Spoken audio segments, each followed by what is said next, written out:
There's this comment under an old voice clip that's been liked over 40,000 times. It just says 6 words. This Blake doesn't exist anymore. And when you read it, you feel something. Not anger. Not even sadness, really. It's more like recognition, like someone finally put words to the thing you've been thinking for years but couldn't quite name. Here's the weird part, though. That comment wasn't posted last week. It was posted back in 2019, which means fans were noticing the shift way before most people started talking about it. And once you see that, you can't unsee it. So what exactly did they notice? We're gonna get there. But first, you gotta understand what Blake Shelton looked like before the whole world started watching his love life more than his music. Before Gwen. Before the tabloids turned every joke into a headline. Before he had to measure every word twice. Because the Blake who showed up to season 2 of The Voice, that guy didn't give a damn what anyone thought. And it showed. I'll be your honeybee. Picture this, it's 2012. The Voice is still trying to figure out if it's gonna last. Nobody knows yet. And in the middle of all that uncertainty, there's this tall country dude from Oklahoma acting like he owns the place. He's leaning sideways in his chair, cutting off Adam Levine mid-sentence, making jokes that got nothing to do with the contestant on stage. And somehow, it works. The audience loves him. Not because he's polished, because he ain't. He's messy, unpredictable. The kind of guy who says something dumb and then laughs at himself harder than anyone else in the room. You ever watch someone who genuinely doesn't care if they look stupid? That was early Blake, and that energy was magnetic. But that's not the Blake fans are seeing now. And here's where the timeline gets interesting. Between season 2 and season 20, Blake didn't just age, he transformed. Not physically even. Emotionally. The smile stayed. The charm stayed. But something underneath it shifted. They want to say it was Gwen, or the divorce, or the fame. But that's too simple, right? Life doesn't work like that. People don't change because of one moment. They change because of 100 small ones that pile up until one day you look in the mirror and barely recognize yourself. And Blake's been sitting in that red chair long enough for millions of people to watch that happen in real time. But here's what nobody talks about. Before Gwen ever sat in the chair next to him, Blake was already married to Miranda Lambert, and that relationship wasn't quiet. It was country music royalty.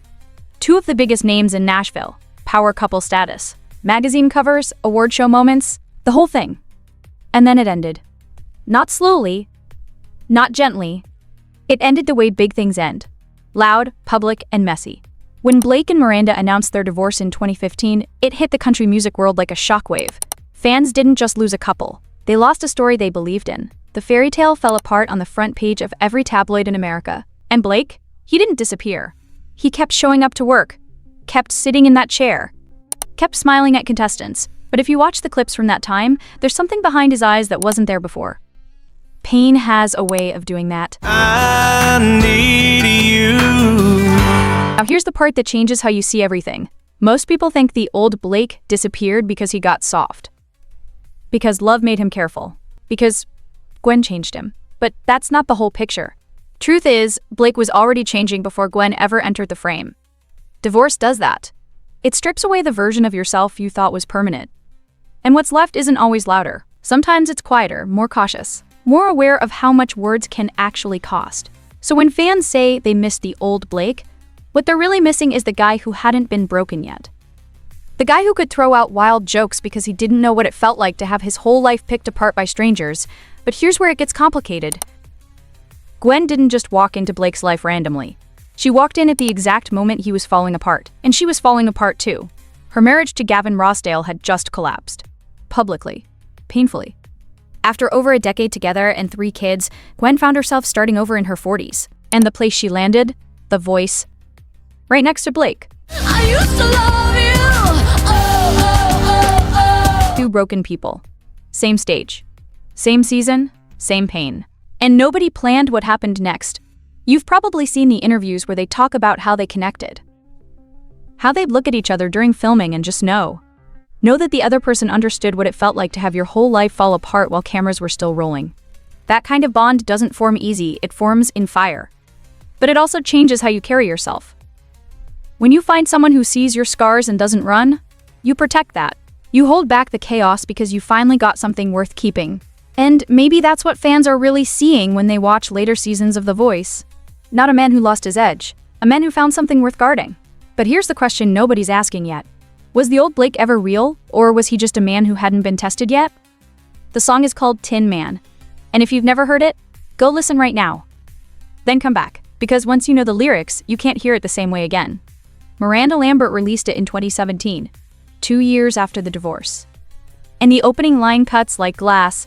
She's singing about the Wizard of Oz character who didn't have a heart and how maybe that was a blessing. Because if you don't have a heart, it can't break. Fans heard it and immediately started asking, is this about Blake? Miranda never confirmed it, never denied it. Just let the song sit there in the world like a question nobody could answer. But here's what makes it hurt. Blake never responded, not publicly, not in interviews, not in songs. He just kept smiling on The Voice like nothing happened. And maybe that's the most telling part of all. Go home again. Because the thing about heartbreak is it doesn't always make you loud. Sometimes it makes you silent. Sometimes it makes you so careful with your words that people start wondering where the old you went. And that's exactly what happened to Blake. You can track it season by season if you pay attention. Watch season 2, then season 7, then season 13. The differences aren't huge. They're tiny. A half-second pause before he speaks. A joke that stops halfway. A smile that doesn't quite reach his eyes.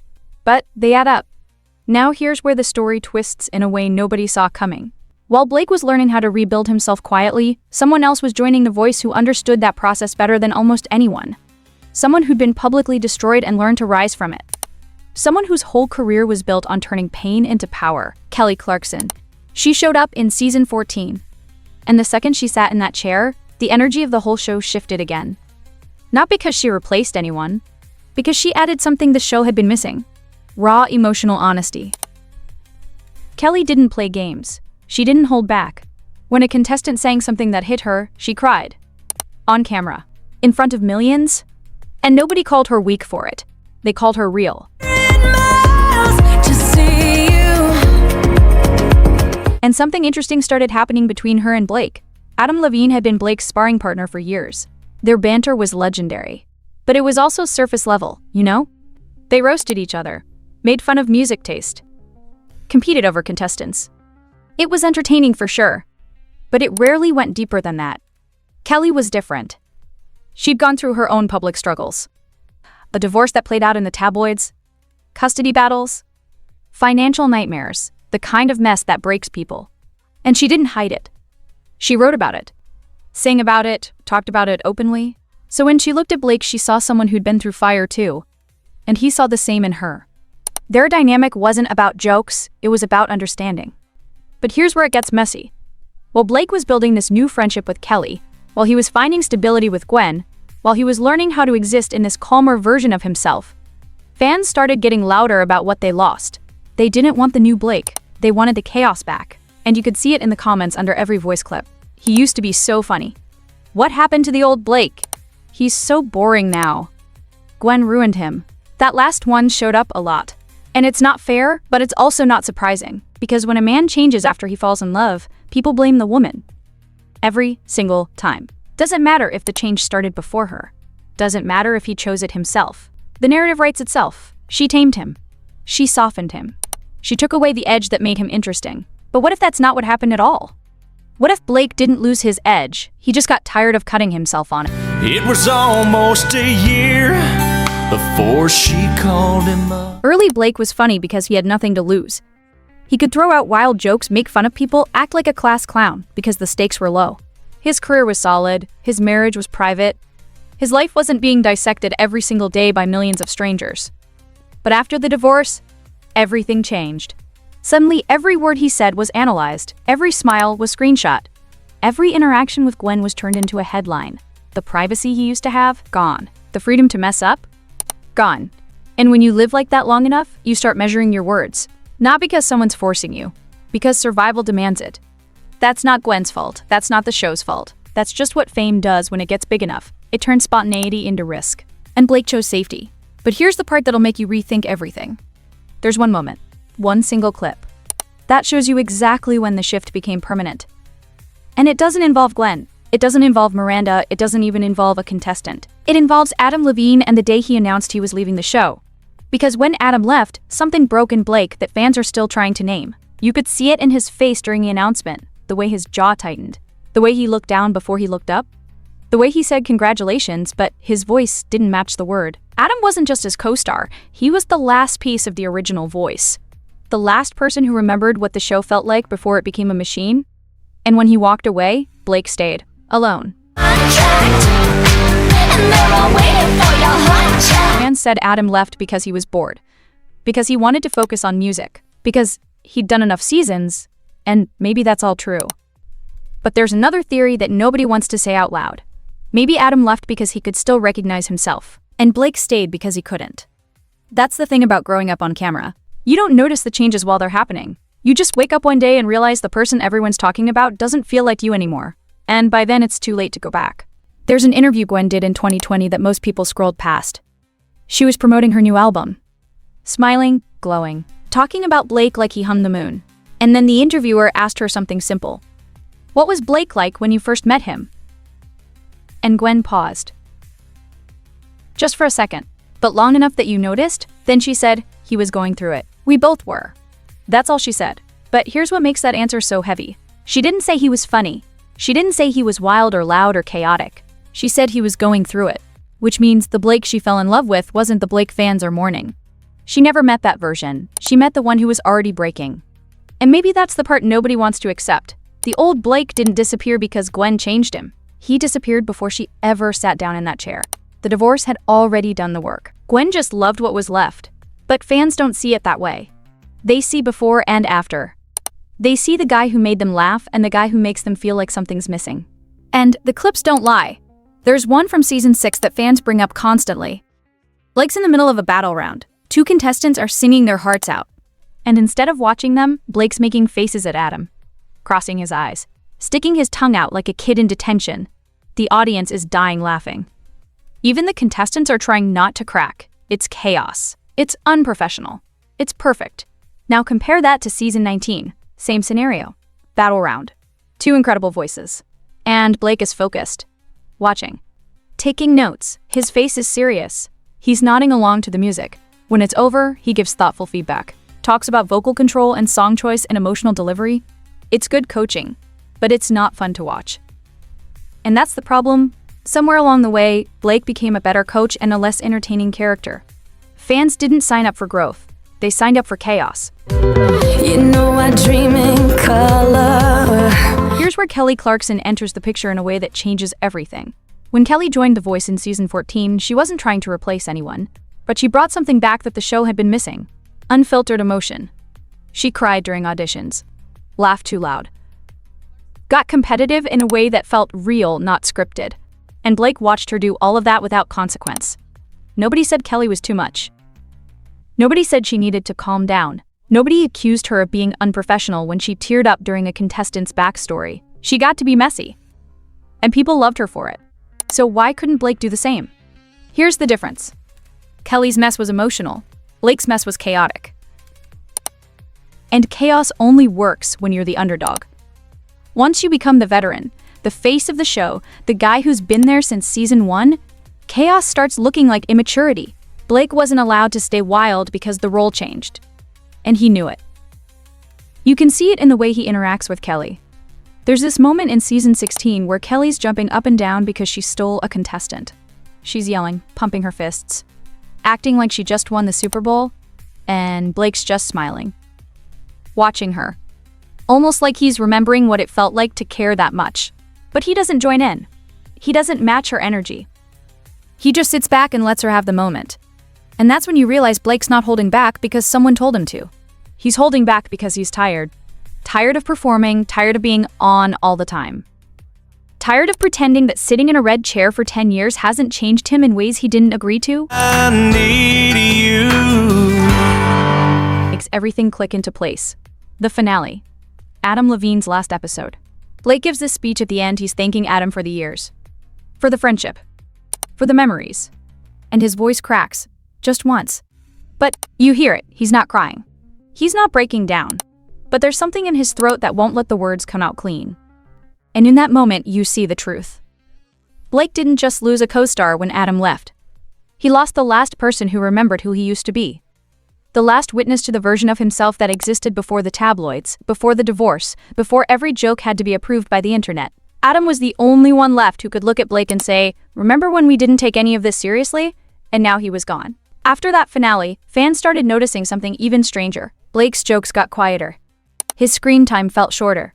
He stopped trying to steal every scene. It was like he was fading into the background of his own show. Some people said he was checked out, that he didn't care anymore, that he was just showing up for the paycheck.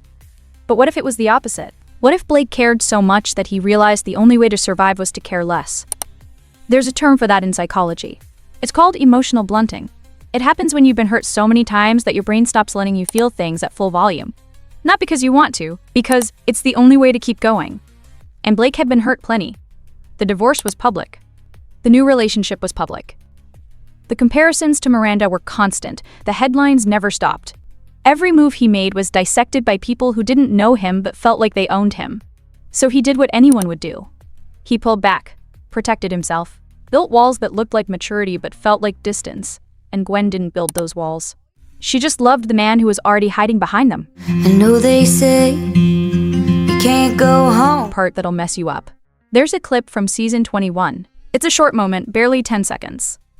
Blake's sitting in his chair during a commercial break. The cameras are still rolling, but the show's not live. And for just a second, his face goes blank, no smile. No performance, just a man staring at nothing. And then someone calls his name. The cameras start rolling again. And the smile snaps back into place like a mask. Fans who saw that clip said it felt like watching someone wake up inside a dream they couldn't escape. Because that's the thing about growing up on camera. You can't quit being the person people expect. You can't just walk away from the role you've been playing for a decade. The audience won't let you, so you stay. You smile, you show up. And piece by piece, the person you used to be gets quieter, until one day someone leaves a comment under an old video that says, "This Blake doesn't exist anymore." And they're right. Here's the truth nobody wants to hear. You don't actually miss the old Blake. You miss the version of yourself that existed when you first discovered him. Because that's what nostalgia really is. It's not about the past. It's about the person you were when the past was happening. And when fans say they want the old Blake back, what they're really saying is they want to feel the way they felt in 2012. When the voice was new. When life was simpler. When they could watch a guy make dumb jokes in a spinning chair and forget about everything else for an hour. But Blake can't give you that feeling back. Nobody can. Because you've changed too. And maybe that's the hardest part of watching someone grow up on camera. You're forced to confront the fact that you're growing too. That the things that used to make you laugh don't hit the same anymore. That the chaos you used to crave now just feels exhausting. Blake didn't just change. You both did. Left me broken down. Think that I'll come running back. Now here's where the story gets uncomfortable. Let's say Blake woke up tomorrow and decided to be the old version of himself again. Let's say he walked onto the voice set and started cracking wild jokes. Interrupting people. Making faces during performances. Acting like it's 2012 all over again. You know what would happen? People would call him cringy. They'd say he's trying too hard. They'd say he's having a midlife crisis. Because the internet doesn't actually want the old Blake back. They want the memory of him. And memories don't have to grow up. People do. That's the trap. Blake's stuck between two versions of himself that both feel wrong. If he stays quiet and thoughtful, fans say he's boring. If he goes back to chaos, fans say he's fake. There's no winning, there's just surviving. Kelly Clarkson said something in an interview last year that stuck with people. She said, "Blake's the same guy. He's just not performing himself anymore and people can't handle when someone stops performing." She's right. Because we've been conditioned to believe that celebrities owe us a show, that their personalities are products we purchased with our attention, and when they change the product, we feel cheated. But Blake didn't sign up to be a character. He signed up to be a coach. And somewhere along the way, he remembered that. I dare you. I miss you. So here's the final question. If you could have the old Blake back, would you really want him? Would you want him to undo the growth? To unlearn the lessons? To go back to pretending he's bulletproof when you can literally watch the bullets hit him in real time across tabloid covers? Or would you just want to feel the way you felt when you didn't know his story yet? Because that's the thing about watching someone's life unfold publicly. You don't get to pick which chapters you keep. You don't get to freeze them at their funniest moment and demand they stay there forever. You either love the whole story or you admit you only love the beginning. The old Blake is gone, not because someone took him, because he outgrew himself, and the Blake that's left.